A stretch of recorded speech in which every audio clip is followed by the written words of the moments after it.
चिन्तासन्तानहन्तारो यत्पादाम्बुजरेणव स्वीयानां तान् निजाचार्यान् प्रणमामि मुहुर्मुहुः। यदनुग्रहतो जन्तुः सर्वदुःखासिगो भवेत् तमहं सर्वदा वन्दे श्रीमद्वल्लभनन्दनम्। अज्ञानतिमिरान्धस्य ज्ञानाञ्जनशलाकया चक्षुरुन्मीलितं येन तस्मै श्रीगुरवे नमः। नमामि हृदये शेषे लीलाक्षीराब्धिशायिनम् लक्ष्मीसहस्रलीलाभिः सेव्यमानं कलानिधिम्। चतुर्भिश्च चतुर्भिश्च चतुर्भिश्च त्रिभिस्तथा षड्भिर्विराजते योऽसौ पञ्चधा हृदये।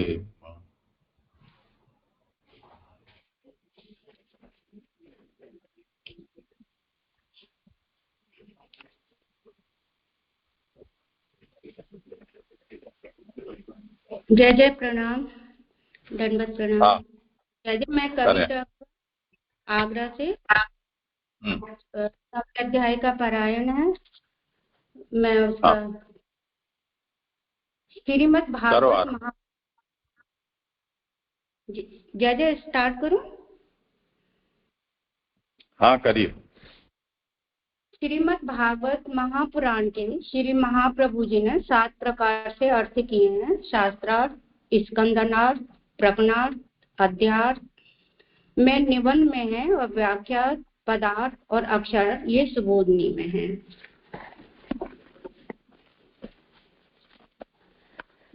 तो पांडवों के दुखों को दूर करने के लिए ये सप्तम, अष्टम और नवम 3 अध्याय हैं। उनमें प्रथम सप्तम अध्याय का अर्थ है सुवेश पूर्ति, दुख की हानि भगवान हरि से होती है, अतः भगवान ही इष्ट की पूर्ति कर सकते हैं। अतः भगवान की स्तुति है, तब दुखों को दूर करने में भगवान ही कारण है, अतः उनकी स्तुति है। इसीलिए तीनों ही अध्यायों में भगवान की स्तुति कही। तदर्थ का अर्थ है सर्वत्र, अर्थात दुख में, सुख में तथा मुक्ति में सर्वत्र भगवान की स्तुति है। दुख जब आया तो अर्जुन ने स्तुति की और इष्ट सिद्धि होने पर कुंती ने स्तुति की और मुक्ति के लिए भीष्म जी ने स्तुति की। अतः दूसरे 8वें अध्याय में ब्रह्म विषयक अज्ञान की निर्वृत्ति कही। जीव विषयक अज्ञान की निर्वृत्ति तीसरे 9वें अध्याय का अर्थ है, इसीलिए अंत में मुक्ति कही। शंका होती है कि जब अर्जुन आदि भगवतीय थे तो उनके दुख की निर्वृत्ति तो भगवान कृष्ण निश्चित रूप से करते ही, फिर स्तुति की आवश्यकता क्या है? इसके लिए कहते हैं कि अधिकारे स्तुति प्रोक्ता, ये स्तुति तो उनके अधिकार की सिद्धि के लिए है। स्तुति के द्वारा ही उनकी आसक्ति हटती है। आदि देविक प्रेरणा की निर्वृत्ति भगवान करते हैं, इसके लिए स्तुति है। अब 9वें अध्याय का पारायण। अध्याय 9 भक्तराज भीष्म पितामह को दर्शन और उनकी स्तुति और मुक्ति। कारिकार्थ। अष्टम अध्याय से लेकर 11 अध्याय तक परीक्षित राजा की रक्षा करने में तथा 12वें अध्याय में उस परीक्षित राजा की रक्षा के निरूपण करने में हेतु कहते हैं। लोक प्रतीति से जब कृष्ण का कार्य, ये पारायण जब करते हैं तब कारिका का अर्थ नहीं लेते हैं, केवल मूल जो है उसी का करते हैं। तो सूत उवाच ये 367वें पृष्ठ से, वहां से आप शुरू करें।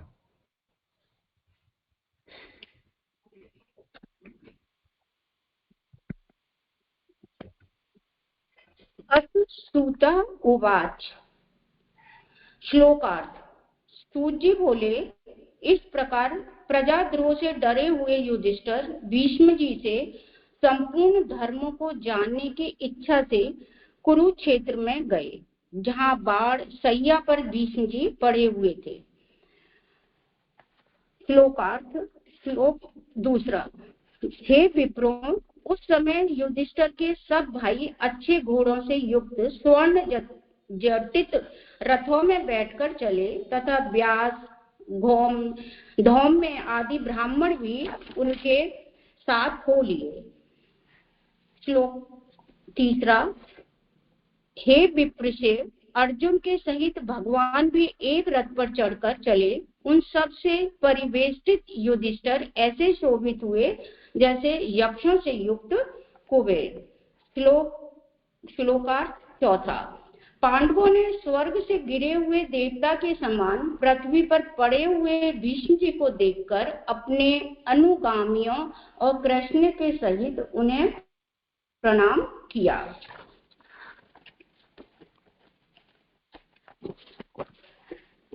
श्लोकार्थ 5। उस समय वहां सभी ब्रह्मर्षि एवं अत्यंत श्रेष्ठ देवर्षि और राजश्री भरत वंश में श्रेष्ठ भीष्म जी को देखने के लिए आए। श्लोकार्थ 6, 7, 8। पर्वत मुनि नारद जी, महर्षि धौम्य, भगवान व्यास, बृहदश्व, भरद्वाज, शिष्यों के सहित परशुराम, वशिष्ठ, इंद्र, प्रमद, त्रित, ग्रत, सम्मत, असित, कक्षिवान, गौतम, अत्रि, विश्वामित्र, सुदर्शन तथा और भी सुखदेव आदि शुद्ध चित्त महात्मा गण एवं शिष्यों के सहित कश्यप, बृहस्पति आदि मुनिगण वहां आए। श्लोकार्थ 9। धर्मज्ञ, देश काल के विभाग को जानने वाले वसु देवताओं में श्रेष्ठ महाभाग भीष्म ने उन आए हुए मुनीश्वरों और राजाओं को देखकर मन वाणी से यथायोग्य सत्कार किया। श्लोकार्थ 10। और जगदीश्वर जो हृदय स्थित हैं और जिनने अपनी शक्ति से देह धारण किया है, ऐसे बैठे हुए श्री कृष्ण का उनके प्रभाव को जानकर भीष्म जी ने मन वाणी से पूजन किया। श्लोकार्थ 11। प्रेम के आंसुओं से नहीं, देखने वाले नेत्रों से प्रेमी मालूम होने वाले भीष्म जी ने विनय एवं प्रेम से युक्त अपने पास बैठे पांडवों को कहा। भीष्म उवाच। श्लोकार्थ 12। भीष्म जी बोले, आश्चर्य की बात है कि ब्राह्मण, धर्म एवं भगवान के आश्रित रहने वाले लोग ऐसे दुखमय जीवन के योग्य नहीं थे, क्योंकि तुम धर्मराज के पुत्र हो तो भी तुम्हें इतने क्लेश सहन करने पड़े, बड़े कष्ट और अन्याय की बात है। श्लोकार्थ 13। महाबली पांडु के देह त्याग करने पर छोटे बालक वाली कुंती ने तुम्हारी तथा माद्री के अत्यंत छोटे पुत्र नकुल, सहदेव की रक्षा के लिए बार बार कष्ट उठाए। श्लोकार्थ 14।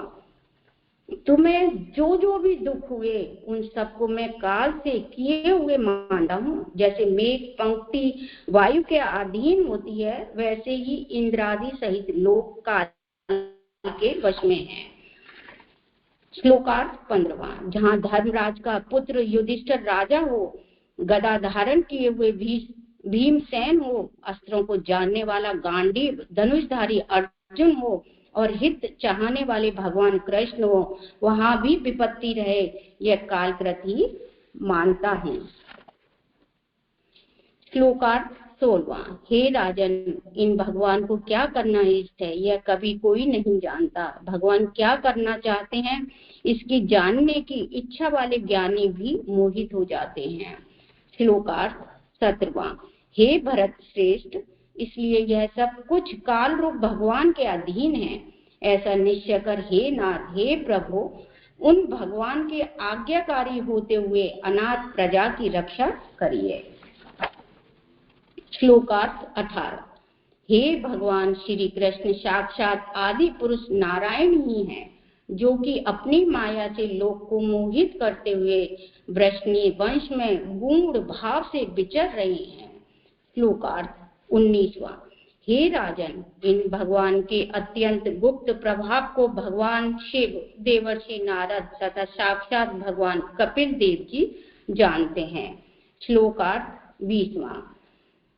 जिस कृष्ण को मामा का पुत्र, प्रीति का विषय, मित्र, अत्यंत हितैषी मानता है, जिसको तूने मंत्री बनाया, कभी दूध कभी सौहृद से रथ का सारथी बनाया था।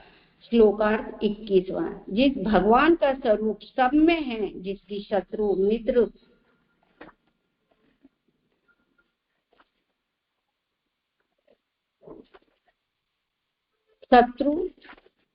मित्र उदासीन में समबुद्धि है, जो अपने से भिन्न को देखता ही नहीं और अहंकार रहित है, तथा जो सर्वत्र सदा पाप रहित है, उसकी ऊंच नीच कर्म से होने वाली वैषम्य बुद्धि नहीं हो सकती।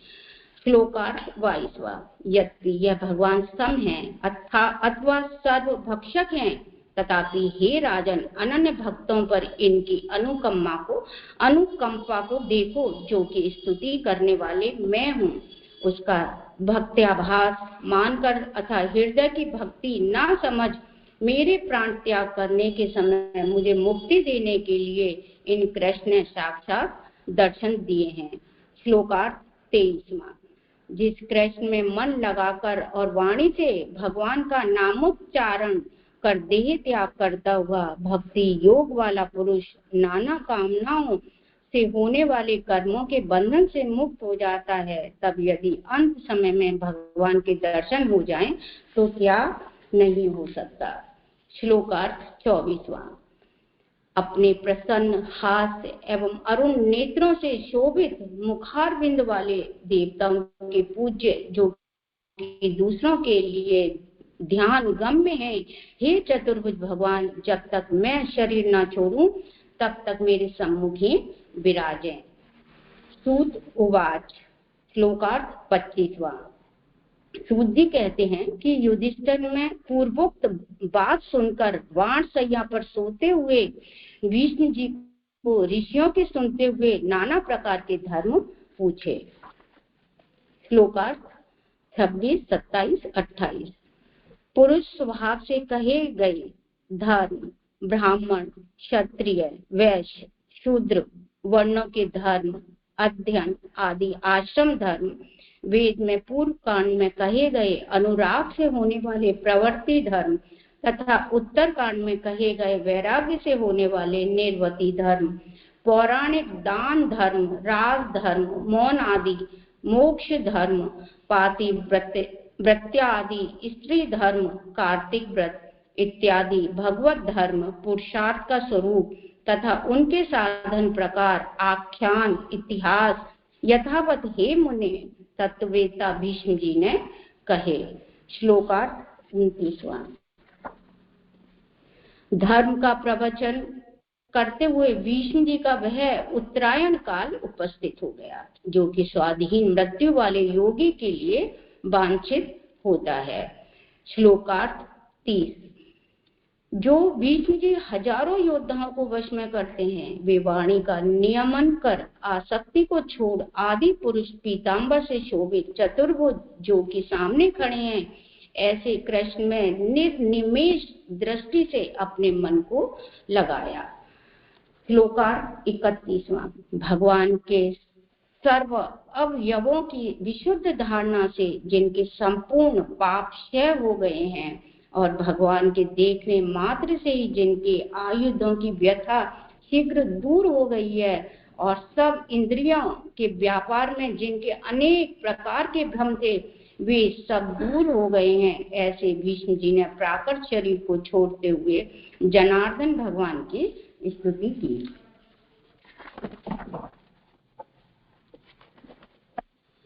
श्लोकार्थ 32वां। भीष्म उवाच। भीष्म जी कहते हैं कि अन्य बातों को समाप्त कर स्वानंद को प्राप्त हुए कहीं विहार करने के लिए जिससे विश्व का प्रवाह चलता रहता है, ऐसी प्रकृति को स्वीकार करने वाले यादवों में श्रेष्ठ जिनसे कोई बड़ा नहीं है, ऐसे पुरुषोत्तम भगवान में कामना रहित बुद्धि को अर्पण करता हूँ। श्लोकार्थ 33वां। त्रिलोक में एक ही सुंदर तमाल वृक्ष के समान नीलवर्ण सूर्य की किरणों के समान लाल वर्ण मिले श्रेष्ठ पीताम्बर को धारण करने वाले अलकावली से शोभित मुखारविंद युक्त श्री अंग को धारण करने वाले अर्जुन के सखा भगवान में मेरी आलोकी की प्रीति हो। श्लोकार्थ 34वां। युद्ध में घोड़ों के खुर की रज से भूसर वर्ण चारों ओर फैले हुए केशों से मिले हुए श्रम बिंदुओं से शोभित मुखार बिंद वाले मेरे तीक्ष्ण बाणों से जिनकी त्वचा छेदी जा रही है, जो कवच से शोभित हैं, ऐसे श्री कृष्ण में मेरा अंतःकरण हो।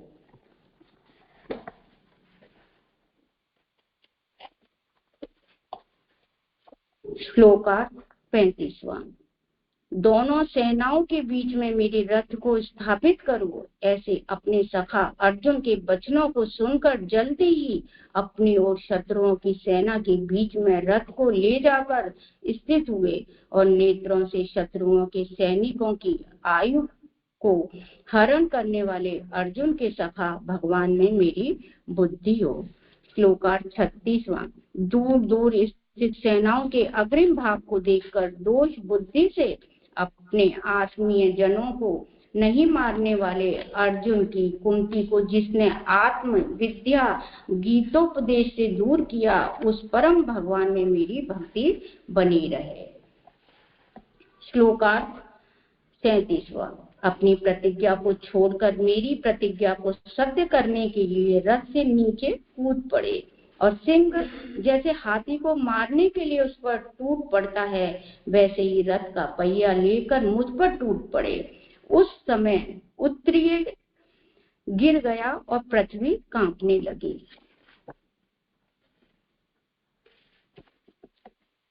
श्लोकार्थ 38वां।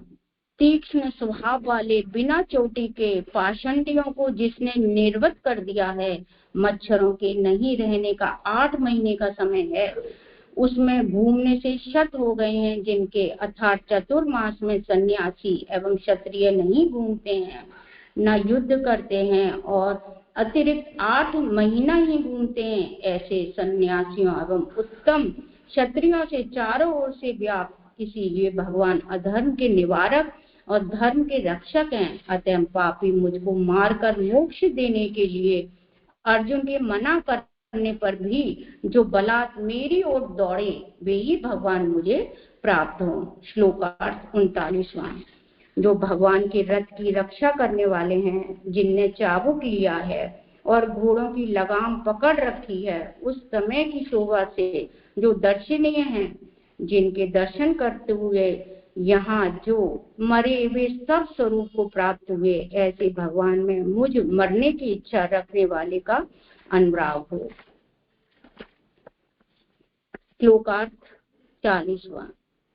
हंस एवं हाथी की तरह सुंदर चलने से मनोहर रहस्य से प्रेम एवं प्रेम पूर्वक देखने से जिनको अधिक मान हो गया है, ऐसी गोपीजन भगवान के चरित्र का अनुकरण करते हुए बहुत मदांत होती हुई भी निश्चय करके जिनके स्वरूप को प्राप्त हो गई, उन भगवान में मेरी प्रीति हो। श्लोकार्थ 41वां। मुनि समुदाय एवं श्रेष्ठ राजाओं से व्याप्त सभा के बीच में युधिष्ठिर के राजसूय यज्ञ में पूजन ग्रहण कर जो दर्शनीय हुए, वे जगत की आत्मा भगवान मेरे दृष्टि के विषय होते हुए प्रकट हैं, इसीलिए मेरा अहोभाग्य है। श्लोकार्थ 42वां। इन भगवान को जो अजन्मा है, देहधारी जीव जो अपनी अवस्था विशेष रूप है, उनके हृदय में जो अधिष्ठात्री देवता के रूप में स्थित हैं, जैसे एक ही सूर्य भिन्न भिन्न दृष्टियों में अलग अलग प्रतीत होता है, वैसे ही वह एक भगवान अनेक प्राणियों की हृदय में अनेक रूप में प्रतीत होता है। उस भगवान को भेद और मोह को छोड़कर अच्छे रूप में प्राप्त हो गया हूँ। सूतः उवाच। श्लोकार्थ 43वां। सूत जी कहते हैं कि इस प्रकार मूल रूप श्री कृष्ण में मन, वाणी, देह की वृत्तियां सहित अपनी आत्मा को भगवत संबंध कर श्वास को रोककर भीष्म जी ने अपने देह को छोड़ दिया। श्लोकार्थ 44वां। जब विष्णु जी को व्यापक पूर्ण ब्रह्म श्री कृष्ण में एकता को प्राप्त हुए जानकर वे सब चुप हो गए, जैसे रात्रि में पक्षी चुप हो जाते हैं। श्लोकार्थ 45वां। उस समय आकाश में देवताओं से बजाए गए नगाड़ों का घोष होने लगा। उत्तम राजागण प्रशंसा करने लगे और आकाश से फूलों की वर्षा होने लगी। श्लोकार्थ 46वां। भरत वंश में पैदा होने वाला युधिष्ठिर भीष्म जी के मृत शरीर की दाह आदि क्रिया कराकर मोहर भर के लिए शोकाकुल हुआ। श्लोकार्थ 47वां। प्रसन्न हुए मुनियों ने कृष्ण की अद्भुत कर्म त्वादि से स्तुति की। उसके अनंतर कृष्ण को हृदय में स्थापित कर सब अपने अपने आश्रम में गए। कुछ मुनि लोग अपने आश्रम में जाकर भी भगवत दर्शन के लिए लौटे और दर्शन करके पुनः अपने आश्रम में गए। श्लोकार्थ 48वां। उसके अनंतर युधिष्ठिर ने भगवान कृष्ण के साथ हस्तिनापुर में जाकर धृतराष्ट्र एवं पुत्र शोक से संतप्त गंधारी को तथा दूसरी स्त्रियों को सांत्वना दी। श्लोकार्थ 49। समर्थ राजा युधिष्ठिर मंत्रियों की तथा धृतराष्ट्र की अनुमति प्राप्त कर भगवान कृष्ण से अनुमोदित होता हुआ पितामह से चले आए अपने राज्य का धर्म से पालन किया। इति श्रीमद् भागवत महापुराण प्रथम स्कंद की श्री बल्वाचार्य चरण विरचित श्री सुबोधनी जी के वक्ता के हृदय प्रसाद प्रकरण के उत्तमाधिकार प्रकरण का 9वां अध्याय हिंदी अनुवाद सहित श्री कृष्ण अर्पणम अस्तु।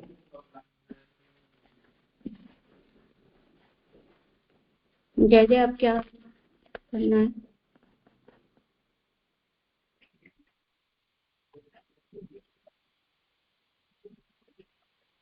भागवतार्थ करते हैं ना आप?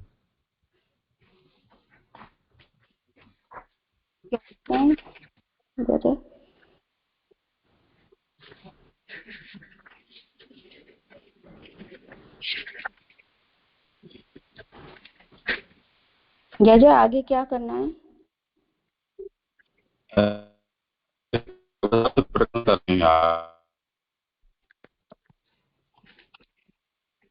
दंडवत प्रणाम। आपको नहीं है? हाँ हेलो, दंडवत प्रणाम जी हितेन। हाँ, अभी प्रस्तुति प्रॉक्सी प्रस्तुति है मेरी, कारिका और श्लोक 1 से 5। तो करूँ जी? भागवतार्थ रह गया है हितेन भाई। हाँ, वो कविता जी को भागवतार्थ और अध्याय करना था। वो भागवतार्थ रह गया है। हाँ ठीक है, ले।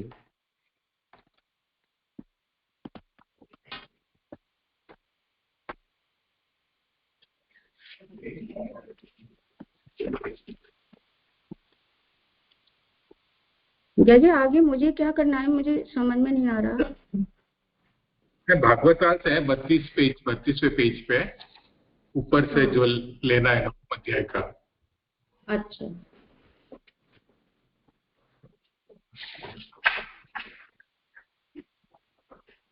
बत्तीसवें पेज पे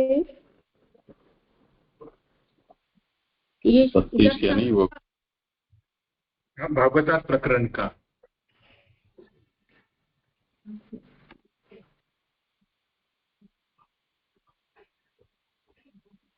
यहाँ से कर लेते हैं। ठीक है। प्रश्न संख्या भागवतार्थ प्रकरण 32।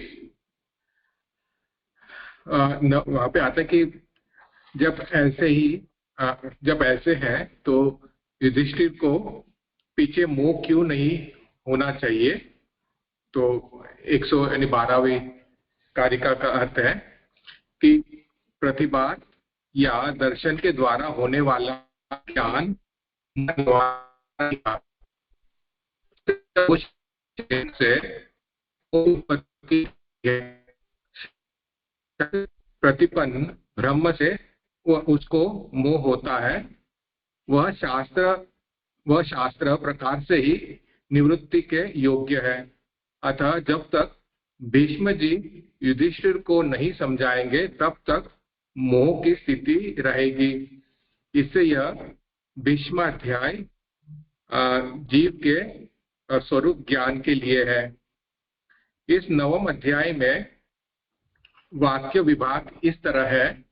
24 श्लोक से भीष्म के निकट जाने का वर्णन है और भीष्म के वाक्यों का वर्णन है। 7 श्लोक में वहां के वृत्तांत का वर्णन है। 11 श्लोक से भीष्म जी की स्तुति है और 3 श्लोक से मुक्ति तथा 4 श्लोक से उनके उत्तर वृत्तांत का वर्णन है। ऐसे होने पर भीष्म स्तुति असंग है। इस शंका पर कहते हैं कि भीष्म जी ने जो पहले तत्व का उपदेश दिया था, अर्थात जीव की कृतार्थता भगवत भजन से ही है, उसी को आपने आचार से दृढ़ करते हैं, इसके लिए स्तुति है। साधन और फल इन्हें प्रत्यक्ष दिखते हैं। स्तुति से साधन के संदेह को दूर किया और फल के विषय में जो संदेह है उसे अपनी मुक्ति के द्वारा निवारण किया। ये नवम अध्याय का भाग बता। में कोई नाम है?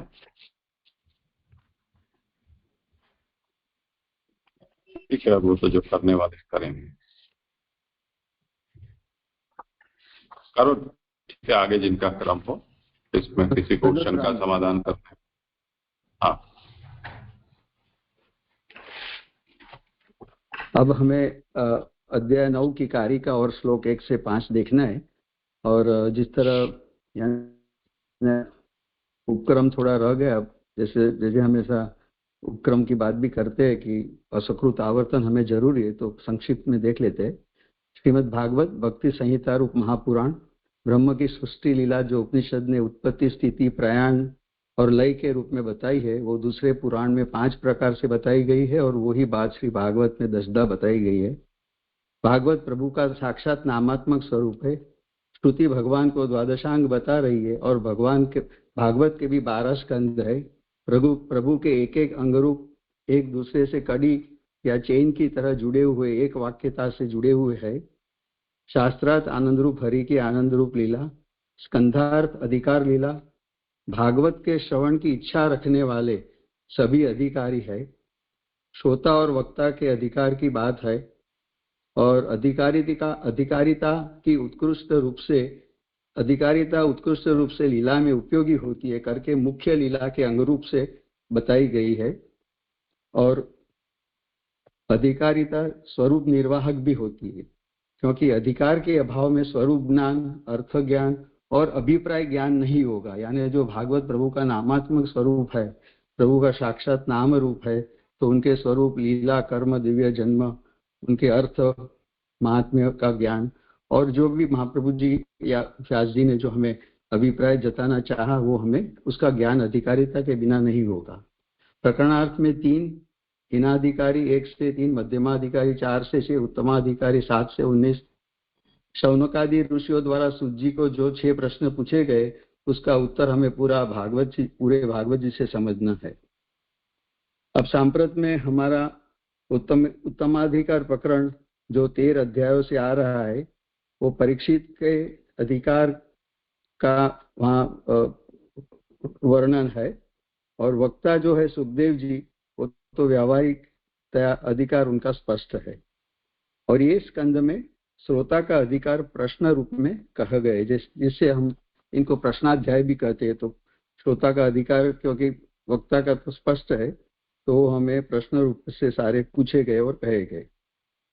अब जो हम आज जो 9वें अध्याय का हमें उपक्रम है या क्रम है, तो उसमें अध्याय का विषय और उनकी जो संगति है उनका विचार करते हुए, जैसे 7वें अध्याय में बताया कि अश्वत्थामा का बाण से रक्षा और अश्वत्थामा के ऊपर अर्जुन ने प्राप्त किया हुआ विजय, परीक्षित के संबंध में पुरुष यानी जो वंश परंपरा से अशुद्धि नहीं होती, ये बताने अर्जुन पर श्री कृष्ण की कृपा कही है। 8वें अध्याय में ब्रह्मास्त्र से परीक्षित की रक्षा और कुंता जी द्वारा भगवान की स्तुति कही है, और स्त्री से भी अशुद्धि नहीं होती, ये बताने कुंती जी पर भगवान की बहुत कृपा थी, ये बताया। ये जो शुद्धि अशुद्धि की बात का संदर्भ जैसे पंचाग्नि शुद्ध करने वाली होती है, उस तरह 7 से 11 ये 5 अध्याय में परीक्षित जन्म से ही शुद्ध था, ये दर्शाते हैं।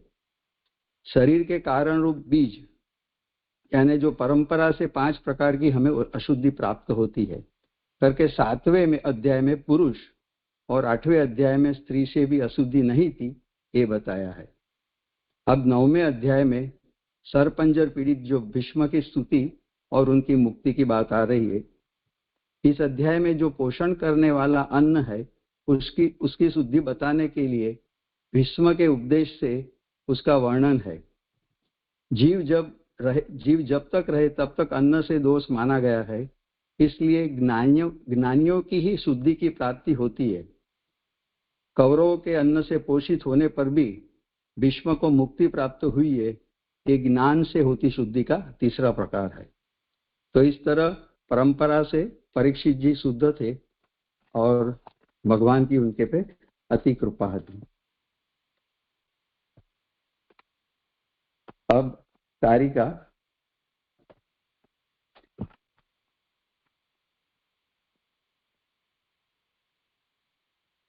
पृष्ठ संख्या नंबर 365, अध्याय 9 भक्तराज भीष्म पितामह को दर्शन, उनकी स्तुति और मुक्ति। लोक प्रतित्या कृष्णस्य यदा कार्य समापनम तदा भागवत श्रोतुः देह रक्षा निरूप्यते।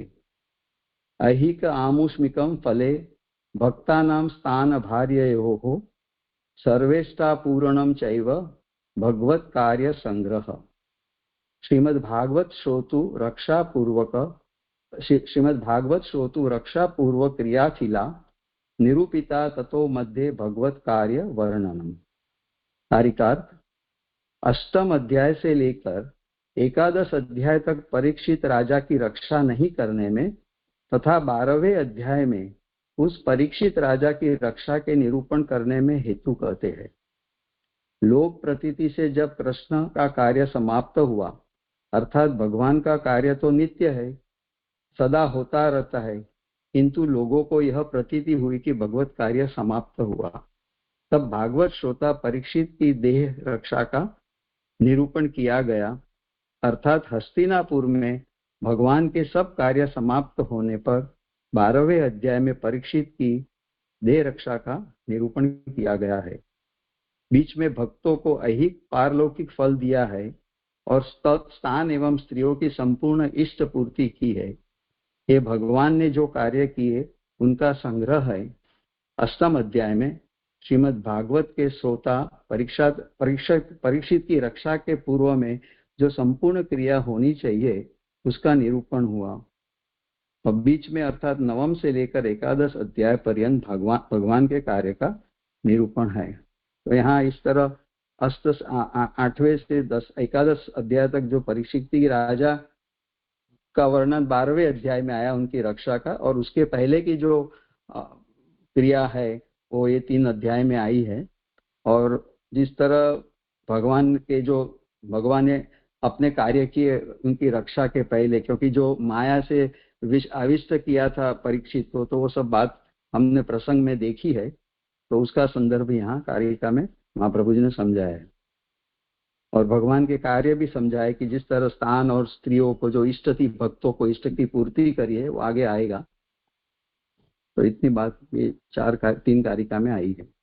अब आगे की कारिका का आभासार। इस प्रकार परीक्षित की शरीर रक्षा के प्रसंग में रक्षा का पूर्व कार्य परीक्षित को माया से वेष्टित करना कहकर भगवान के दूसरे कार्य यदि निरूपित न हो तो एकांततः उस परीक्षित की रक्षा नहीं हो सकती। इसलिए 8म अध्याय में और 12 अध्याय के बीच में 9 से 11 एकादश तक 3 अध्याय है, उनमें भगवान के कार्य का निरूपण है। क्योंकि भगवान को खाली एक ही कार्य नहीं करना है, तो परीक्षित की रक्षा के उपरांत भक्तों की और स्त्रियों की स्थान की जो वगैरह जो पूर्ति करनी है, भक्तों की इष्ट पूर्ति, तो भगवान के कार्य का प्रकार कार्य बताया है। अब भगवान का कार्य 4 प्रकार का है। पहला, सब भक्तों को ऐहिक संपूर्ण फल देते हुए भक्ति देना, और ऐहिक और पारलौकिक कार्यों का एक संबंध जोड़ने के लिए प्रथम युधिष्ठिर के निर्वेद का वर्णन 8वें अध्याय में है। तो ये उनका भगवान का प्रथम कार्य है कि भक्तों का ऐहिक और पारलौकिक कार्यों को उन्होंने जोड़ा, संबंध जोड़ा, और इसके लिए युधिष्ठिर को भी वैराग्य प्राप्त हुए, उसका वर्णन 8वें अध्याय में आता है। जैसे महाप्रभु जी ने हमारा ऐहिक और यानी जोड़ने के लिए भगवान के साथ पारलौकिक यानी देह धर्म और आत्म धर्म हमारा जुड़े प्रभु के साथ, इस तरह का हमें उपदेश दिया। यहाँ ऐसा ही कुछ भगवान ने भक्तों का और युधिष्ठिर का ऐहिक और पारलौकिक का संबंध के लिए कार्य किया। 9वें अध्याय में भीष्म द्वारा ज्ञान का संदेश देना तथा उससे भीष्म जी में परम भक्ति प्रादुर्भूत होने से मुक्ति देना भगवान का द्वितीय कार्य है। तो 9वें अध्याय में ज्ञान का संदेश दिया गया युधिष्ठिर और सब आए हुए ऋषियों को, और उनको परम भक्ति प्राप्त हुई, और भक्ति प्राप्त होने से उनकी मुक्ति हुई। द्वितीय कार्य भगवान का। सब भक्तों के चित्त का समाधान कर अपने स्थान द्वारका में पहुंचना, यह भगवान का तृतीय कार्य है। तो भगवान के जो प्रिय थे पांडव, भीष्म वगैरह, वो तो सही था, उनके लिए भी प्रभु ने कृपा करी, पर दूसरे जो भक्त थे उनका भी चित्त का समाधान हो, तो वो भी उन्होंने करके फिर वो द्वारका पहुंचना तीसरा कार्य था, जो कि 10वें अध्याय में निरूपित है। द्वारका वासियों को सब सुख देना भगवान का चतुर्थ कार्य है, यह 11 अध्याय में निरूपित हुआ है। यानी भगवान ने सभी को सुख दिया, सबकी इष्ट पूर्ति की, और जो फलरूप कृपा कर अपनी फलरूप कृपा से सबका समाधान, चित्त के समाधान वगैरह किया।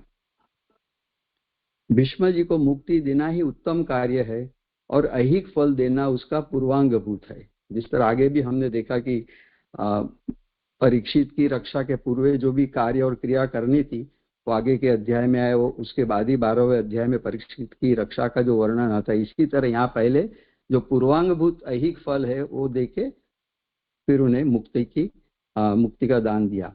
ऐसा निश्चय कर रक्षा पूर्वक ऐहिक फल देना 8वें अध्याय में ही निरूपित हुआ है, और 9वें अध्याय में दूसरा कार्य जो युधिष्ठिर को भीष्म जी के द्वारा ज्ञान दिलाया और भीष्म जी को परम भक्ति देकर उन्हें मुक्ति देना, इस कार्य का निरूपण किया है। तो 8वें अध्याय में ऐहिक फल का दान दिया, और 9वें में 3 बात आई। भीष्म जी के द्वारा युधिष्ठिर को ज्ञान दिलाया, और भीष्म जी को परम भक्ति प्राप्त हुई, और भक्ति से उन्हें मुक्ति प्राप्त हुई। वो भक्ति भी उन्हें प्रभु की दी हुई बुद्धि से और कृपा से ही प्राप्त हुई है। तो ये आभासात के बाद ये जो 4 कारिका आ रही है। 9वें स्वस्य भिन्नत्वं प्राप्तस्य अभाव संशये स्वच्छंद मृत्योः तत्शान्त्ये मुक्ति भी भीष्मस्य वर्ण्यते।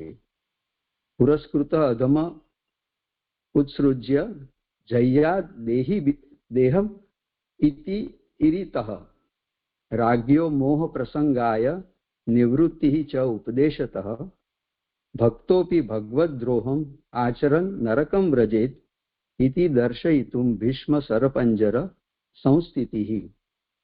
तस्य अपि उद्धारकः कृष्णो निज दत्त धिया स्तुतः इति स्तुतिः तथापि अस्य तादृग् रूपेण वर्ण्यते। कारिकार शंका करते हैं कि ऐहिक पारलौकिक फलों के एक संबंध के लिए पांडवों की मुक्ति का ही निरूपण करना चाहिए था, सो न कर भीष्म जी के मुक्ति के कहने का कौन सा प्रसंग है।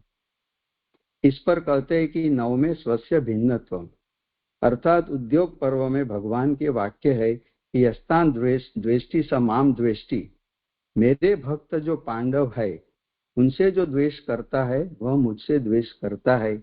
इस वाक्य के अनुसार पांडवों से द्वेष करने से स्वकीय से भिन्न हुए, अर्थात अभगवदीय हुए भीष्म को मुक्ति न होगी, यह भगवान को संशय था। उस संशय को मिटाने के लिए अपने अधीन मृत्यु वाले भीष्म जी की मुक्ति का वर्णन किया जाता है। अब जो यहाँ ये बात आ रही कि ऐहिक और पारलौकिक फलों को जो आगे बात है कि भाई उनको उनका संबंध करने के लिए युधिष्ठिर को वैराग्य प्रदान किया और वैराग्य की प्राप्ति हुए, उसके लिए ज्ञान का उपदेश भीष्म जी के प्राप्त कराने की सब कार्य प्रभु ने किया। तो ये पांडव को ही मुक्ति का निरूपण करना चाहिए था मुख्यतः। तो उसके बजाय यहाँ भीष्म जी की मुक्ति की बात या प्रसंग क्यों आया? तो यहाँ ये बता रहा है कि जो उद्योग पर्व ने यानी महाभारत में जो आया, ये भगवान से जो द्वेष करता है और भगवदीय से जो द्वेष करता है वो भगवान का ही द्वेष होता है, और इसलिए पांडवों से द्वेष करने से स्वकीय से भिन्न हुए। तो स्वस्य भिन्नत्वम कारिका में जो महाप्रभु जी ने समझाया, तो ये पांडवों से द्वेष करने से, क्योंकि भीष्म कौरव के पक्ष में लड़े थे तो इन्हें वो इनडायरेक्टली भगवान का ही द्वेष जैसा हुआ, क्योंकि उन्होंने दूसरे सामने अधर्म के पक्ष में वो रहे, अर्थात अभगवदीय हुए भीष्म को मुक्ति नहीं होनी चाहिए, भगवान का संशय था। ये जे मुझे भगवान का संशय समझ में नहीं आया है, क्योंकि वो सोचने का प्रयास किया पर नहीं कंक्लूड कर पाया। उस संशय को मिटाने के लिए अपने अधीन मृत्यु वाले भीष्म जी की मुक्ति का वर्णन किया जाता है। अब ये जो भगवान को संशय हुआ, उस संशय को मिटाने के लिए अपने अधीन मृत्यु वाले भीष्म जी, जो उनको इच्छा मृत्यु था, आगे जो यहाँ ऊपर है ना, स्वच्छंद मृत्यु हो तत्शांतये, तो अपने अधीन मृत्यु वाली जो भीष्म जी की मुक्ति का वर्णन आता है। कारिकागत स्व शब्द से स्वकीय अर्थ लिया गया है। स्वस्य नवमे स्वस्य भिन्नत्वम, तो ये स्व शब्द से स्वकीय का अर्थ लिया है, अतः वह उपयुक्त अर्थ हुआ। भीष्म जी के पास भगवान इसलिए गए कि भीष्म जी के भक्त द्रोह रूप पाप तथा भगवद अपराध दूर हो जाए, इसलिए भगवान उनके पास पधारे। अब भगवान आगे हमने देखा है अद्भुत कर्म है, तो समझना मुश्किल होता है कि भीष्म जी का इस तरह का अपराध और भक्त द्रोह हमें लगता है, और सबको ऐसा लगता था क्योंकि कौरव के पक्ष में हते, और यद्यपि वो भक्त हते पर जो व्यवहार था उनका वो समझ में नहीं आता था। पर भगवान कैसे है? तो भगवान भीष्म जी के भक्त द्रोह रूप जो पाप है और वो अपराध दूर करने के लिए भगवान स्वयं उनके पास पधारे। राजा युधिष्ठिर को जो मोह हो गया है उसकी निवृत्ति भीष्म जी के उपदेश से करनी है। यानी दोनों कार्य हो सकता है, यानी युधिष्ठिर को जो मोह हो गया था कि प्रजा का द्रोह हुआ, हमारे से हुआ और हम उसके कारणभूत है, और द्रोह हुआ तो वो अधर्म रूप हो गया, तो ये सब द्रोह के अपराध भाव से उन्हें मोह हो गया था। यद्यपि प्रभु ने उन्हें समझाया, फिर भी उन्हें प्रभु से वो नहीं समझ पाए। वो भी एक प्रभु का अद्भुत कर्म रूपता ही है। यदि युधिष्ठिर का क्लेश नहीं मिटाते तो यह क्लेश मरण पर्यंत रहेगा, जिससे राजा की भी अंते मति सा गति, इस न्याय से उसकी भी मुक्ति नहीं होगी। जो गीता जी में ठाकुर जी आज्ञा करे अंते मति या मति सा गति, उस तरह मोह यदि या क्लेश नहीं मिटेगा युधिष्ठिर का, तो क्लेश मरण पर्यंत रहेगा और फिर उनकी मुक्ति नहीं होगी। इसलिए भी भीष्म जी के पास जाना आवश्यक था। भक्त भी भगवत द्रोह करता है तो नरकगामी होता है, जो यहाँ पे आया ना मूल कारिका में। तो इसी बात को बताने के लिए भीष्म जी का बाण शैया पर मरण कहा गया है। तात्पर्य यह है कि पृथ्वी पर मरने पर मुक्ति होती है और भूमि का स्पर्श नहीं करते हुए मरने पर मुक्ति नहीं होती। तो शास्त्र के हिसाब से जो पृथ्वी पर भूमि नहीं मरते हैं, यानी उनका स्पर्श नहीं होता है, तो मुक्ति नहीं होती है। इसलिए भगवान से दी गई बुद्धि से स्तुत हुए श्री कृष्ण भीष्म के भी उद्धारक बने। तो जैसे आगे भी आ गया कि प्रभु को भीष्म का उद्धार अपराध दूर करके द्रोह दूर करके करना था, तो प्रभु ने उनको बुद्धि दी। निज दत्त धिया स्तुतः, तो प्रभु के द्वारा दी गई बुद्धि से भीष्म प्रभु की स्तुति कर पाए और वो उनका उद्धारक बना। अतएव श्री कृष्ण मुझ जैसे आतताई के भी उद्धारक है। फिर जो उनको पश्चाताप और जो हृदय में भावना हुई कि मेरे जैसे आतताई को भी ठाकुर जी ने मेरा उद्धार किया, और इस रूप में उन्होंने भीष्म जी ने भगवान की स्तुति की है। तो यहाँ कारिका समाप्त होती है। जी, भगवान को संशय, ये हिंदी का कुछ अनुवाद में या फिर? हाँ, अनुवादक ने अपने ढंग से लिया है, मूल में कहीं ऐसी बात है नहीं।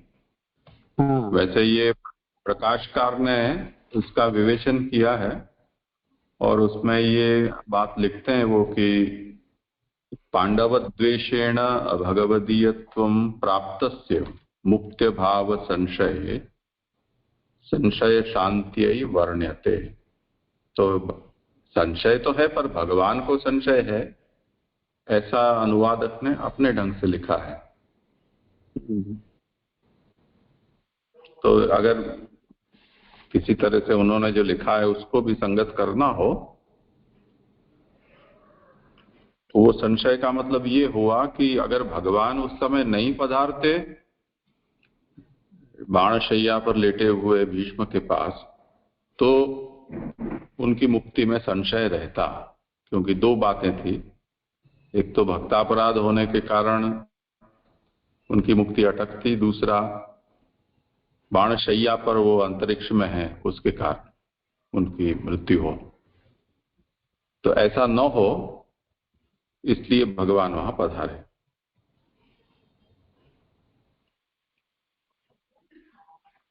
ठीक है, और कुछ विषय नहीं हो तो आगे जिनका क्रम हो करो। हाँ जी, ये और एक समझना यह था कि पृथ्वी पर मरने पर मुक्ति होती है, तो ये शास्त्र में ऐसा कुछ भूमि का स्पर्श नहीं होने से मुक्ति नहीं होती है, तो उसका?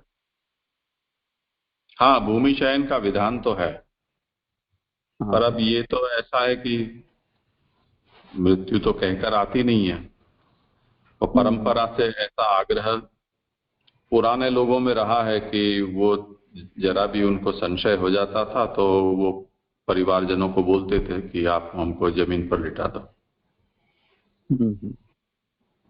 तो अस्पताल की खटिया के ऊपर प्राण छूट जाना ये अपमृत्यु माना जाता था। अभी भी जिनको ऐसी समझ है वो लोग ऐसा मानते हैं, या घर में भी खाट पर सोते हुए प्राण छूट जाए तो वो अच्छा नहीं मानते थे। फिर वो अंतिम समय वो जमीन पे लेटा के वो चौका करके गौ छाण से ऐसा कुछ उनको लेटा देते हैं भूमि पे। वो तो मृत्यु हो जाने पर तो ऐसा ही करते हैं, पर अभी प्राण जब नहीं छूटे हैं तब भी भूमि पर शयन कराते। अच्छा, जी जी जी, हाँ ठीक है, क्लियर। आगे लेता हूँ। हाँ, आगे मुझे 1 से 5 श्लोक लेना है जैसे। तो प्रथम श्लोक का आभासार, हाँ, प्रथम श्लोक का आभासार पृष्ठ संख्या 367। अब संगति कहते हैं, सुतः उवाच इति भीतः प्रजाद्रोहात् सर्वधर्म विवित्सया ततो विनशनं प्रागात् यत्र देवव्रतो अपतत्। श्लोकार्थ, सुत जी बोले, इस प्रकार प्रजाद्रोह से डरे हुए युधिष्ठिर भीष्म जी से संपूर्ण धर्मों को जानने की इच्छा से कुरुक्षेत्र में गए, जहां बाणशैया पर भीष्म जी पड़े हुए थे। सुबोधिनी, श्री सुबोधिनी जी, सूत जी कहते हैं कि प्रजाद्रोह होने पर भी वास्तव में वह प्रजाद्रोह हमसे हुआ या नहीं, और वह प्रजाद्रोह अधर्मजनक है या नहीं, इस संदेह से प्रजाद्रोह भय का कारण है, ऐसा युधिष्ठिर मानता है। तो अतएव सब कुछ जान लेने पर ही सब संदेह की निवृत्ति होती है। तो जिस तरह कुरुक्षेत्र में जाने का प्रसंग उपस्थित हुआ, उसका हेतु बता रहे हैं कि युद्ध की समाप्ति के बाद जिस तरह युधिष्ठिर जी को द्रोह भावना, अपराध भावना हो रही थी, और उसमें प्रश्नार्थ हो रहे थे कि हमारे से हुआ या और हुआ तो अधर्मजनक हुआ। तो ये सब विडंबना में जिस तरह कुरुक्षेत्र में जाने का प्रसंग है वो बात आई। अतएव इससे संपूर्ण तत्वों के ज्ञान के लिए सर्व धर्मों के जानने की इच्छा से हस्तिनापुर से युधिष्ठिर कुरुक्षेत्र गया। क्योंकि अभी ये जो द्रोह भावना हो गई तो तत्वों का ज्ञान या धर्म की मूल तत्व की धर्म जानने से ही हमें स्पष्ट होगा या संशय दूर होगा। जहां देवव्रत यानी भीष्म जी बाणशैया पर पड़े हुए थे, भीष्म जी देवव्रत इसलिए थे कि भगवान की ब्रह्मचर्यादि के पालन की जैसे प्रतिज्ञा है, भीष्म जी की भी वैसे ही प्रतिज्ञा थी, क्योंकि वे देव भगवान की तरफ व्रत यानी नियम वाले थे। ऐसे वे स्थिति में कभी नहीं गिर सकते, किंतु भगवान अद्भुत चरित्र है, इसलिए भीष्म जी गिर गए। तो आगे जो इस श्लोक में आपने को 8वें अध्याय में आया था, व्यासादैहि ईश्वरेह अज्ञै कृष्णेन अद्भुत कर्मणा, तो भगवान का अद्भुत चरित्र और अद्भुत कर्मणा यहाँ भी हमें दिखता है। क्योंकि जिस तरह भीष्म जी का चरित्र था, वो देवव्रत थे और दृढ़ प्रतिज्ञा वाले थे, और जो हमेशा अपना ब्रह्मचर्य पालन में वो अचल रहे, निश्चल रहे। और तो ऐसे नियम वाले जो है, तो उनका पतन आश्चर्यकारक लगता है, पर फिर भी वो यानी वो नहीं गिर सकते। इसके लिए तो उन्हें देवव्रत की उपमा भी दी गई थी, परंतु भगवान का ऐसा अद्भुत चरित्र है कि भीष्म जी गिर गए। तो ये भगवान की एक हमें लीला का जो तात्पर्य समझना होता है, जो महाप्रभु जी की वाणी से हमें समझ में आता है। अन्यथा शास्त्र ऐसे पढ़े तो अपने को पता नहीं चलता कि ऐसा चरित्र होने पर भीष्म जी का पतन या गिरना कैसे संभव हो सकता है। तो पर फिर भी भगवान जो अद्भुत कर्मा है, तो गिर के भी जो प्रभु मुक्ति देते हैं, वो उससे भी अद्भुत कर्मा लगती है कि यद्यपि गिरे, उसमें भी अगेन भगवान का अद्भुत चरित्र समझा रहे महाप्रभु जी, तो फिर भी गिरे हुए को भी मुक्ति दे दी, भक्ति दी और मुक्ति दे दी। तो ये सचमुच में प्रभु अद्भुत कर्मा है। कुछ विचारणीय हो तो इधर आगे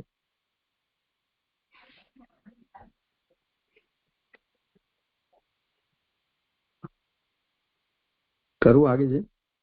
हाँ करो। धन्यवाद। एक ही प्रश्न था कि भगवान की जो ब्रह्मचर्य आदि की पालन की जो प्रतिज्ञा थी, ये ब्रह्मचर्य आदि यानी कौन से प्रसंग की हो रही है? क्योंकि भीष्म जी की तो यानी अटूट पूरे जन्म तक उन्होंने वो प्रतिज्ञा की थी ना, जैसे कि मैं ब्रह्मचर्य रहूंगा। तो यहाँ पे भगवान की कौन सी यानी बात हो रही है? हाँ करो समाधान। भगवान का ब्रह्मचर्य यानी भगवान तो पूर्ण काम है।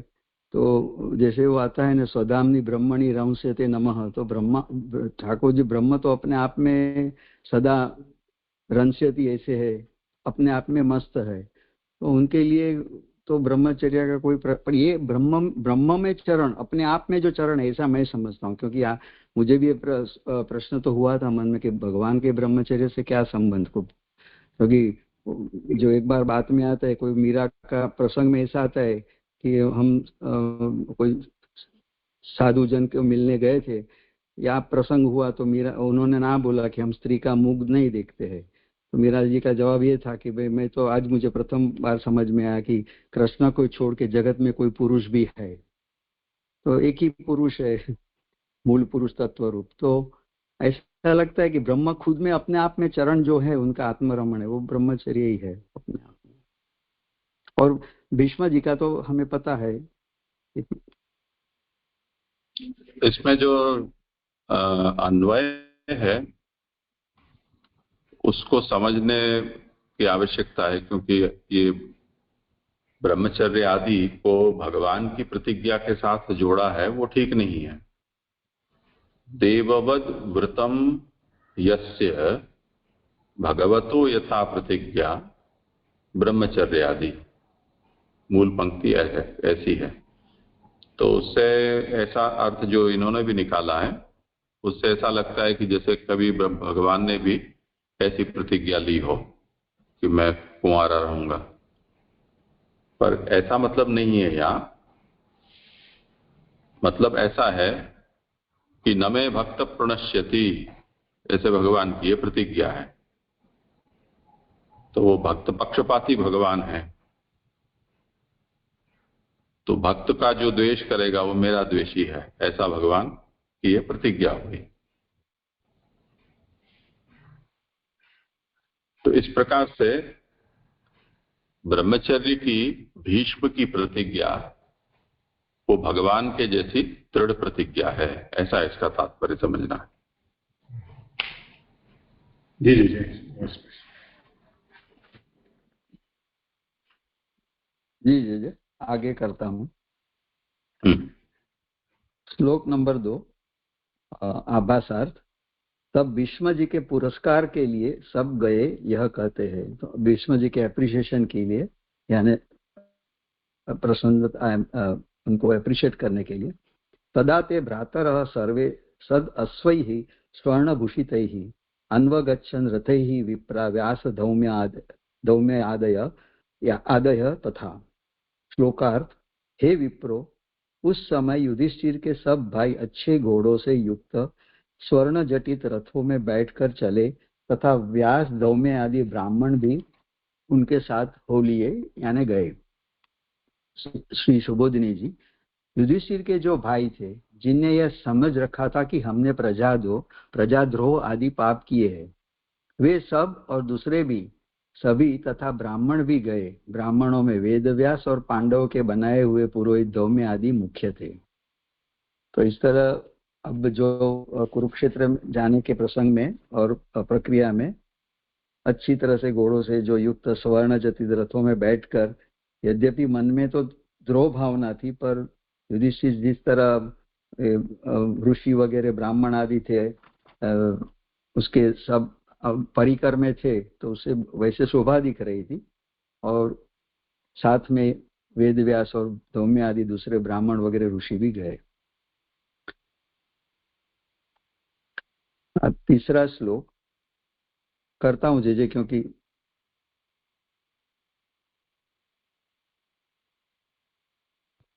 हाँ करो आराम से। हाँ, आभासार्थ। तीसरे श्लोक का आभासार्थ। भगवान को भी भीष्म जी को मुक्ति देने के लिए वहां जाना आवश्यक था, तो भी युधिष्ठिर को भी प्रिय लगे, इसलिए उसके साथ ही गए यह कहते हैं। यानी ये भी निश्चित था और प्रभु को भी जाना था भीष्म जी को मुक्ति देने के लिए, फिर भी वो युधिष्ठिर को अच्छा लगे तो उनके साथ ही गए। भगवान अपि विप्रशे रथेन स धनंजयः स तैः व्यरोचत नृपः कुबेर इव कुयकैः। श्लोकार्थ।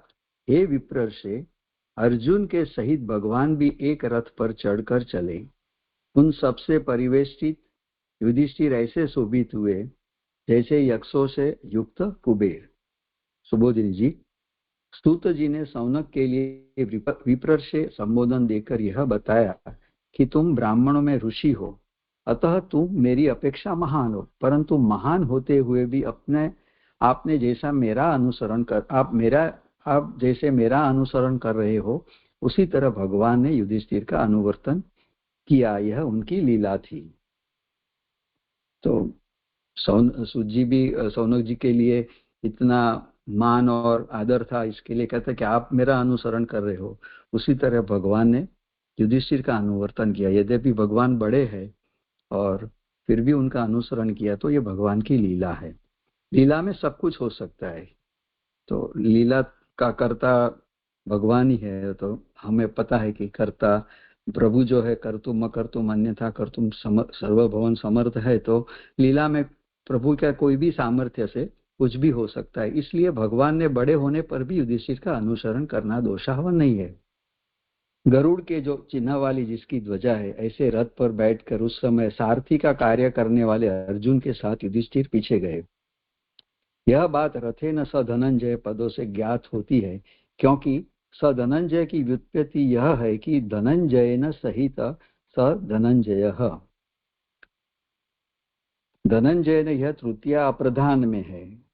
यद्यपि धनंजय ने जो विभक्ति है वो तृतीया की है, पर यहाँ वो अप्रधान रूप है, यानी मुख्य नहीं है।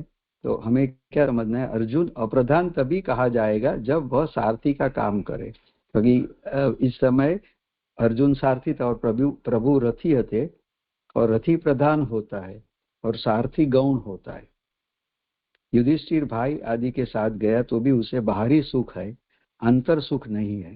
जैसे क्योंकि वो द्रोह की भावना, मोह वगैरह शोकग्रस्त थे, तो यद्यपि बाहरी सब जो अपने साथ में थे, प्रभु साथ में थे, व्यास आदि वगैरह साथ में थे, तो ऐसा सौभाग्य कहाँ, पर फिर भी ये बाहरी सुख था, अंतर सुख नहीं है। बाहरी सुख को लेकर ही राजा होने से उनके साथ वह शोभित हुआ, यह कहा गया है। वास्तव में भीतर सुखी नहीं था, यह दृष्टांत सहित कहते हैं। भीतर क्या क्यों सुख नहीं था, तो उसका दृष्टांत दे रहे कि जैसे गुह्यकों के साथ कुबेर शोभित होता है, गुह्यक यानी यक्ष वगैरह के साथ जो कुबेर शोभित होता है। और अब कुबेर शब्द की व्युत्पत्ति यह है कि कुत्सितम वेरम यस्य सह कुबेर। वेर का अर्थ है चक्षु, और कुत्सित जिनकी चक्षु कुत्सित यानी ज्ञान चक्षु जिसके ठीक नहीं है, कुत्सित है, वैसा। तो कुबेर के बाहर तो बहुत प्रकाश है, अर्थात बाह्य शोभा अधिक है, भीतर अंधे के समान। वैसे ही युधिष्ठिर भी बाह्य शोभा वाले हैं और भीतर शोकग्रस्त है। ये तीसरा श्लोक यहाँ पूरा हो। किसी को कुछ हो विचारणी तो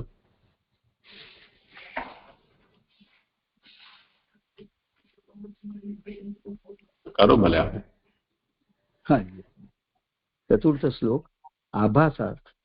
इस प्रकार सबके साथ युधिष्ठिर का जाना बताकर बिना बातचीत के ही दर्शन मात्र से ही पांडवों ने भीष्म जी को नमस्कार किया, यही बात कहते हैं।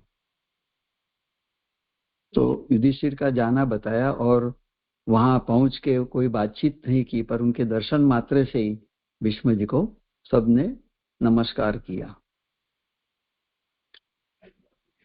दृष्ट्वा निपतितं भूमौ दिव्यश्च्युतम् इव आमरं प्रणेमुः पांडवा भीष्मं सानुगाः सह चक्रिणा।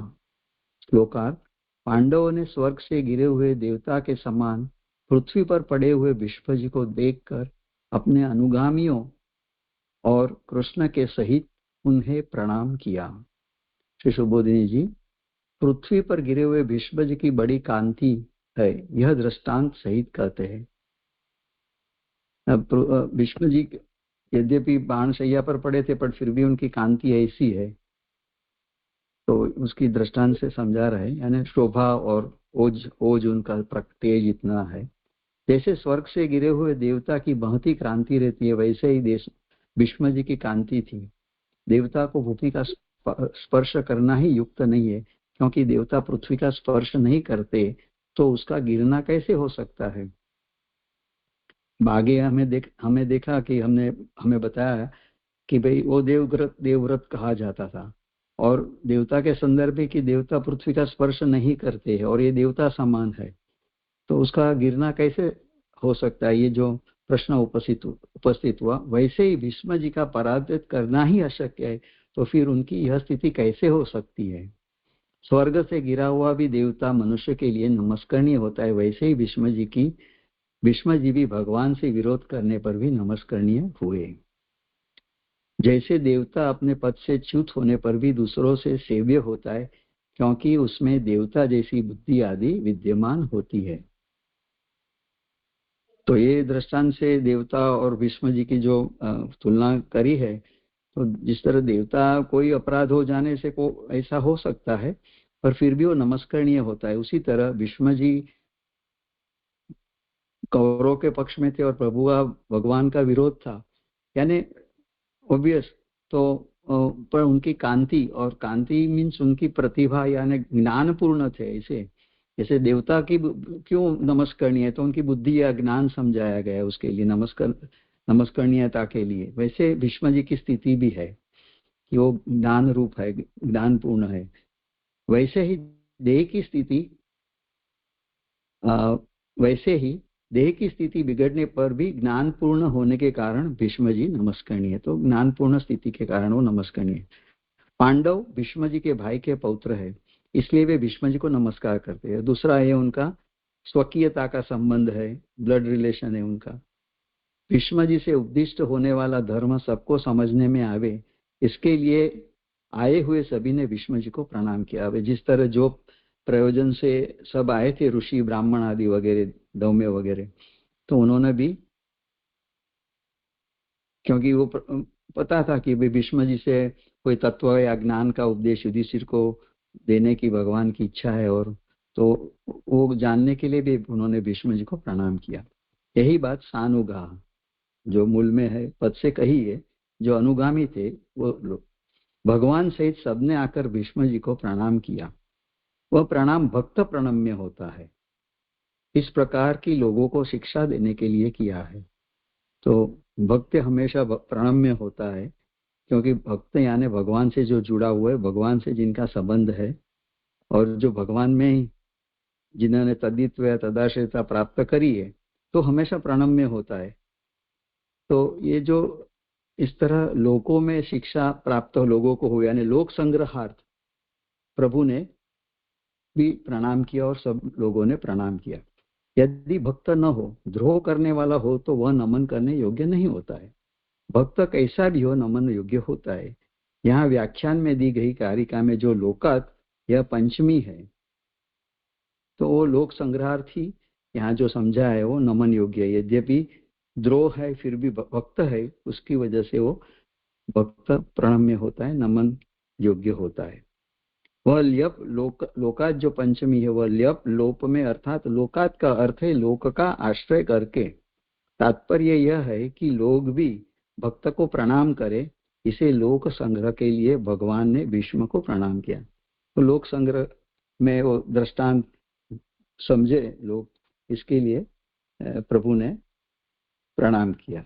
जो बात गीता जी में भी प्रभु कर रहे हैं कि भाई मैं क्यों कर्म कर रहा हूं, मैं तो अकर्म हूं, अकाम हूं, फिर भी मैं कर्म कर रहा हूं। तो लोक संग्रह श्लोक में चक्रीण पद है, यह इस बात को सूचित करता है कि चक्र लेकर आए हैं, इसलिए भगवान अवश्य मारेंगे। यही भगवान की अद्भुत कर्मता है कि प्रणाम भी करते हैं और भीष्म जी को मारना भी चाहते हैं। तो प्रभु ने तो युद्ध के समय प्रतिज्ञा मीन्स कहा था कि मैं कोई शस्त्र नहीं उठाऊंगा, और भीष्म जी ने भी ऐसा मन में ठान के रखा था कि भाई मैं भगवान को शस्त्र उठाना पड़े इस तरह, और ऐसा प्रसंग भी आ गया। फिर ठाकुर जी को चक्र उठा के, रथ का पहिया उठा के जाना पड़ा। तो भगवान चक्र लेकर आए थे, पर उनकी अद्भुत कर्मता जो महाप्रभु जी समझा रहे कि वो प्रणाम भी करते और उनको मारना भी चाहते। ये चौथा श्लोक पूर्ण हुआ।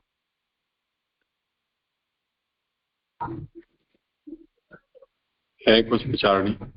एक प्रश्न है मुझे, 369 वाले पेज पर नीचे से 10वीं लाइन, जैसे कि वहां पे जो भीष्म जी से उपदिष्ट होने वाले जो धर्म सबको समझ में आ गए इसलिए उन्होंने प्रणाम किया, ये यानी भीष्म जी उपदेश दे इसलिए प्रणाम करे तो समझ में आ दीजिए, लेकिन वो जो उपदेश दे रहे हैं वो उसे समझने के लिए वो प्रणाम कर रहे हैं, वो थोड़ा समझना था।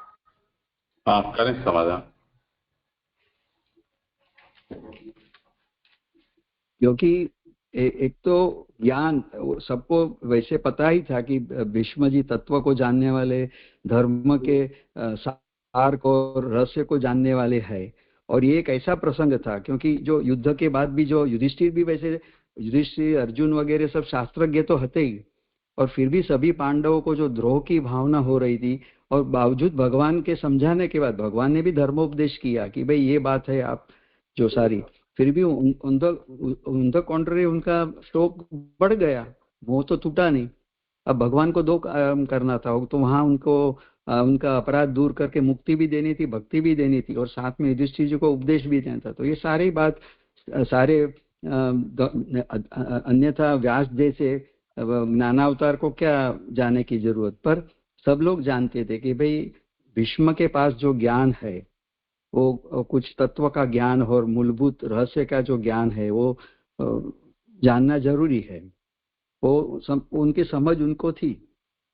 और दूसरी बात, जब नमन और वो श्रद्धा की भावना होगी प्रणाम करने से, अब जैसे हम भी गुरु के आचार्य के पास, गुरु जी के पास, तो हम भी नमन प्रणाम करते हैं, तो वो श्रद्धा से गुरुत्व का और गुरु के ये सानिध्य का और निकटता का हृदय में आश्रय लेके हम जो पढ़ते हैं, तो ऑब्वियसली ज्ञान भी अच्छी तरह से ग्राह्य होता है। खाली जिज्ञासावश तो ज्ञान प्राप्त करने की यहाँ इच्छा नहीं थी, पर ज्ञान उनके पूरे पूर्ण रूप में तात्पर्यार्थ और यथार्थता है हम समझ सके। इस तरह जो भावना, और इस तरह से भावना से नमन ऑटोमेटिक हो जाता है प्रणाम। और मुझे ऐसा लगता है कि सभी लोगों ने बिना किसी विवाद के या बिना किसी अपवाद के वहां जितने लोग गए उन सब लोगों ने एक समान रूप से भीष्म को आदर दिया। तो अब क्योंकि भगवान ने युधिष्ठिर को ये कहा था कि तुम्हारे मन का जो संशय है वो संशय तो भीष्म ही दूर कर सकते हैं, तो वहां हम चलते हैं। अब भगवान से तो बड़ा कोई नहीं है, ये बात तो युधिष्ठिर भी जानते हैं। उनके कुलगुरु भी हैं धौम्य, जिनकी वो हर बात सलाह लेते हैं। इसी तरह वेद व्यास भी हैं। तो इतने सब लोग तो पहले से ही युधिष्ठिर के पास हैं, फिर भी भीष्म को यहाँ आगे बढ़ाया जा रहा है। तो सभी लोग ये जब तक उनको सम्मान नहीं देंगे तब तक युधिष्ठिर के मन में भी भीष्म जो कहेंगे उस पर विश्वास या उसकी स्वीकृति नहीं हो पाएगी। इस अभिप्राय से यहाँ ये बताया जा रहा है कि भीष्मोपदिश्यमान धर्म से सर्वेशाम ग्रहण सिद्ध्यई, भीष्म जो अब कहेंगे धर्म वो सभी के लिए ग्राह्य बने हैं। इसलिए समागता नाम सर्वेशाम नमनम, वहां जितने भी आए सब लोगों ने नमन किया। तो ये सबकी उस विषय में स्वीकृति है। अच्छी तरह से समझा, सबको समझने में आए, नहीं सबको ग्राह्य बने, इसके लिए ग्राह्य बने, ग्रहण सिद्ध्यई, ऐसा ही है मूल में। यहाँ पे वो समझने में आवे इसलिए, हाँ वो थोड़ा ऐसा है। जी वो समझने करो भले आगे। हाँ जी। 5वां श्लोक आभासार्थ। सर्वज्ञ ऋषियों ने सोचा कि भीष्म जी गूढ़ तत्व कहेंगे, अतः वे आए यही कहते हैं। जो आपने प्रश्न पूछा उसका जवाब, क्योंकि गूढ़ तत्व की जानने की इच्छा सबको होती और इसके लिए सब यहाँ आए ऐसे कहते और प्रणाम किया। तत्र ब्रह्मर्षयः सर्वे देवर्षयः च सत्तमाः राजर्षयः च तत्रासन् द्रष्टुं भरत पुंगवम। श्लोकार्थ। उस समय वहां सभी ब्रह्मर्षि एवं अत्यंत श्रेष्ठ देवर्षि और राजर्षि भरत वंश में श्रेष्ठ भीष्म जी को देखने के लिए आए। श्री सुबोधिनी जी, ब्रह्मर्षि भृगु आदि है, देवर्षि नारद आदि है और राजर्षि मनु आदि है। वे 3 प्रकार के धर्म एवं 3 प्रकार के मंत्र के दृष्टा है, क्योंकि वे ऋषि है। तो यहाँ मेरा प्रश्न भी है, वो आप जब भी उचित लगे तभी समाधान करना कि 3 प्रकार के धर्म क्या है और वो मंत्र के दृष्टा है, वो ठीक है, पर ऐसा समझ में आया सोचने पर कि भृगु है वो ब्रह्मर्षि है तो शायद ज्ञान मार्ग की बात होगी, देवर्षि नारद है भक्ति मार्ग या भक्ति की बात होगी, राजर्षि मनु है तो आचार कर्म धर्म वगैरह तो कर्म की बात होगी, ऐसा समझ में आया।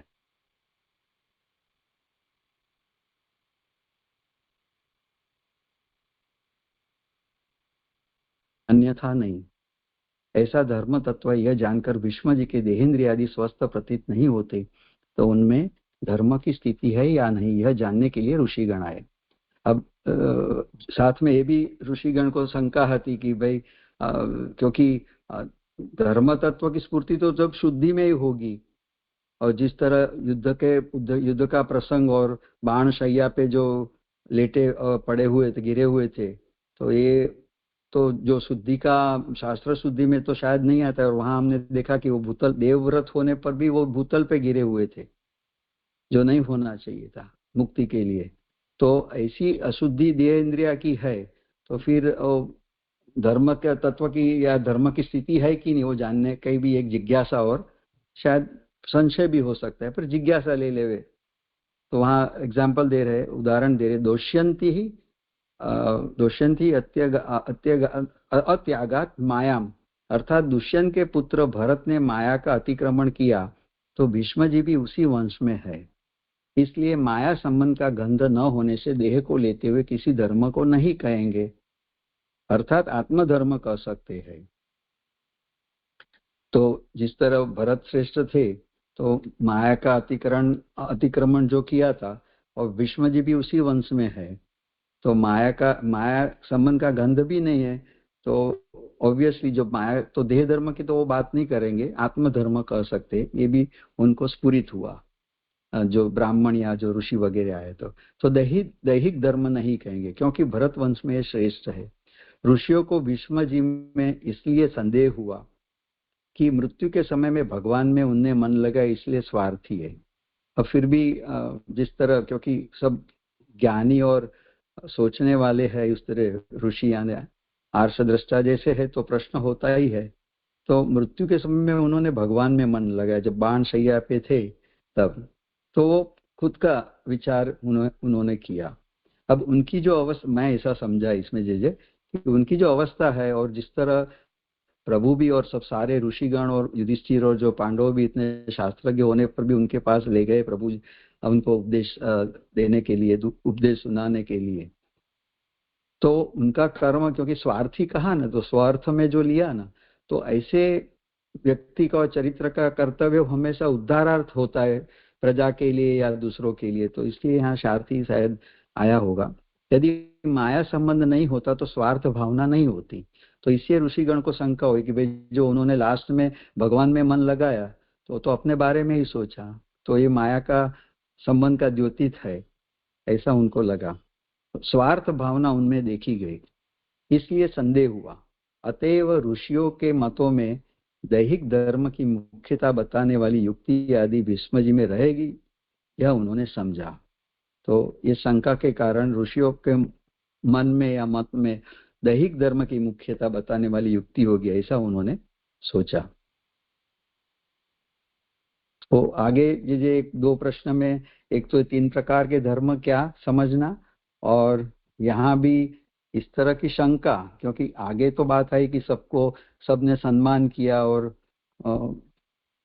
माया संबंध नहीं होगा, उसकी तरह तत्व का ही हमें आत्मधर्म ही वो कहेंगे, फिर भी वो संशय बना रहा ऋषियों जैसे सभी में। तो थोड़ा प्रकाश उन पर करें। 3 का मतलब ये 3 धर्म है, श्रौत, पौराणिक और लौकिक, ऐसा लेखकार ने स्पष्टता की है। तो 3 प्रकार के धर्म के मंत्र के दृष्टा। बराबर जी। और ये जो स्वार्थी जो उन लोगों को भावना हुई जो, हाँ,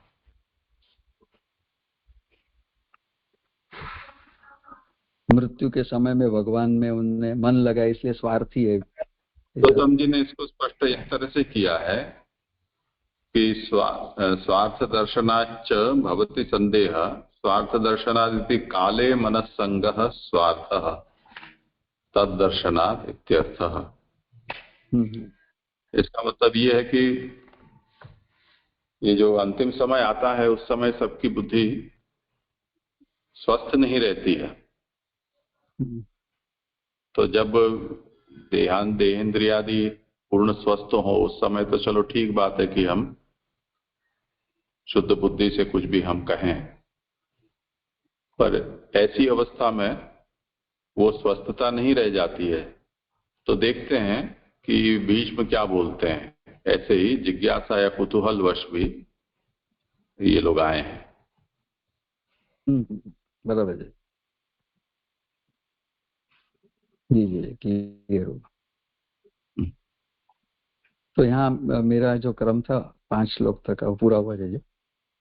अच्छा अच्छा, ठीक है। वैसे तो समय भी करीब करीब हो गया है। यहाँ विराम।